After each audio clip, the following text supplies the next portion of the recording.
Right, so my people, I welcome now once again to Osa's vlog. I don't have too much to talk this night. Just that I want to share you guys what have been happening in Minnesota. There's a I don't know if I should call him an activist or a fighter. An activist is also a fighter, yes. But I don't know the word to use to describe this young, vibrant, young man that has this charisma, is so patriotic to his country. He has been doing a wonderful job ever since I don't know. I don't want to say Donald Trump entered, but I want to say ever since he started his his activism. He has been doing a fantastic job. He has been moving around. He has to investigate a lot of things. But a few weeks for the past few weeks, he has been doing something that has to do with fraud. So, and he has been, trying to investigate what is actually wrong in the American system of politics. Where is the fraud coming from? So he decided to start with Minnesota.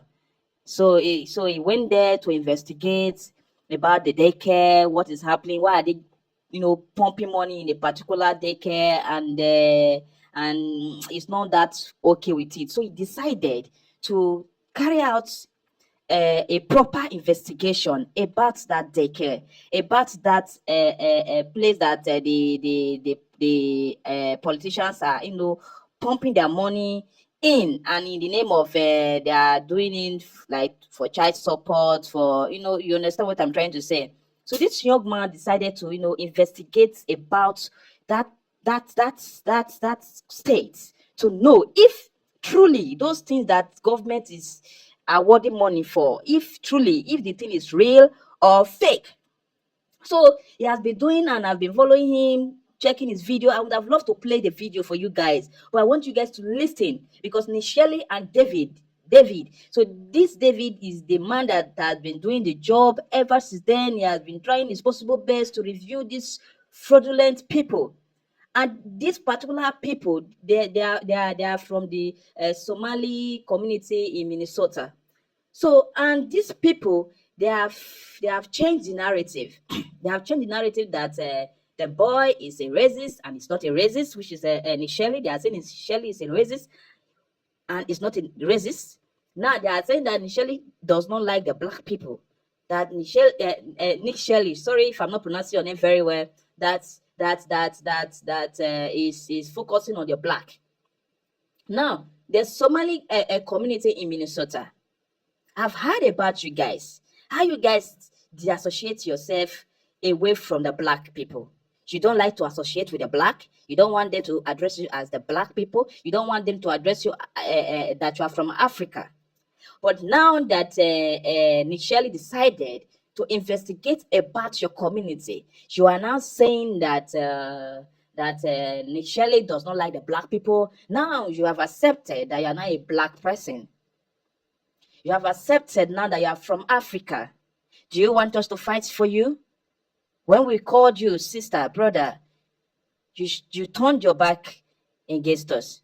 But right now, you want us to fight for you. That is not possible. So I want this patriotic citizen, Nickshirley and David, to investigate more. So yesterday they actually went to a particular place and they investigated that place. But because those people, they have seen it that this guy is coming to open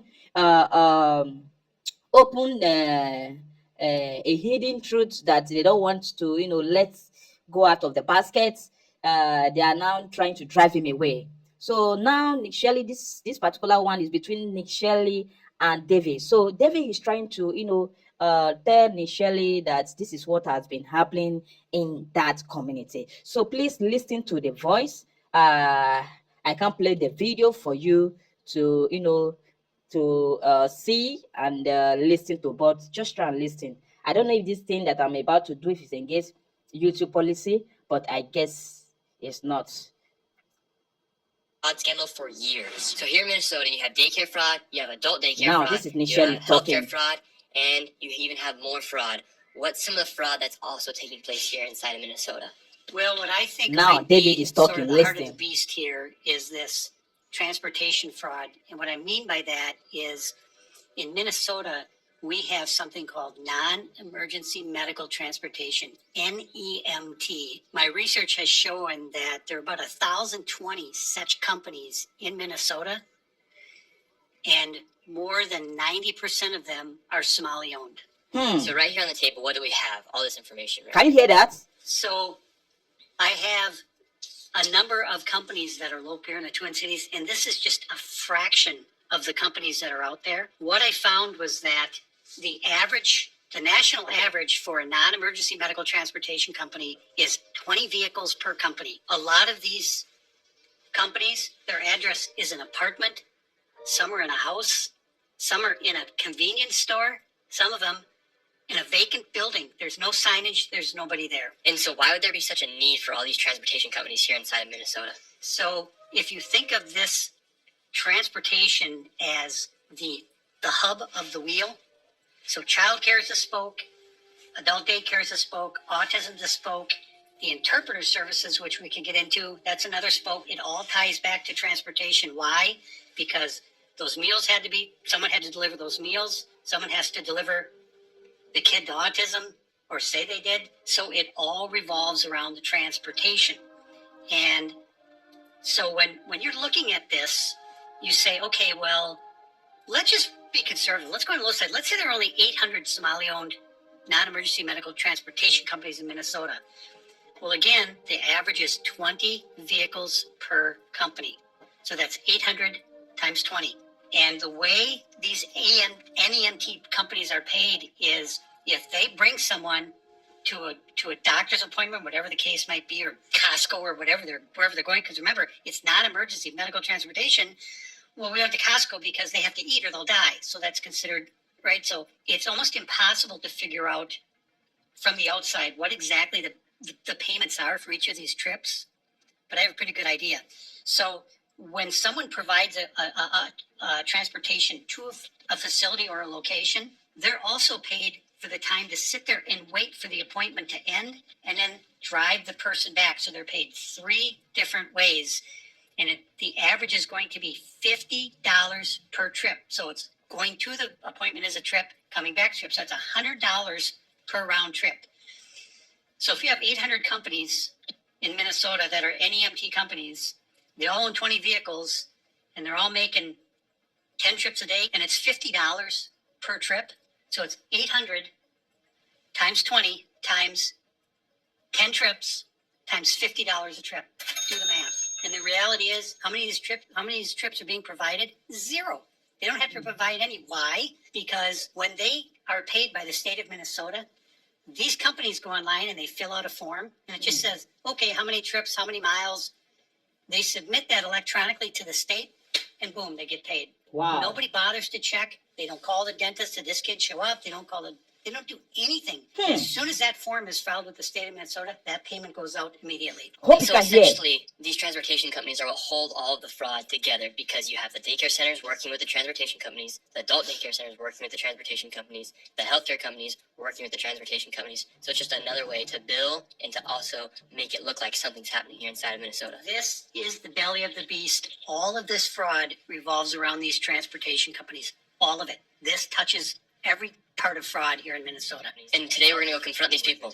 We confronted them last time. There was no kids in any of the child care centers. And today, what do you expect to see? I think we're going to see some vehicles because, when I drive around the cities here, I see these Somalis driving. Mostly it's like a Plymouth Caravan or whatever. And there's never, ever, ever been a passenger. In 7 years, I've never seen a passenger in any of these vehicles. Wow. I've followed some of them. They're going to Costco. They're going to Sam's Club. They're going to Walmart. The driver gets out, goes in there, loads up a shopping cart, comes in, puts it in the van, and off they go back to where they live. And now we're going to go out and see what's happening with these transportation companies. And here's the other thing. Tim Walz and the Department of Human Service, you threw the people of Minnesota under the bus. Shame on you, and I'm coming for you. Shame on them. We are You're coming first, for David. you.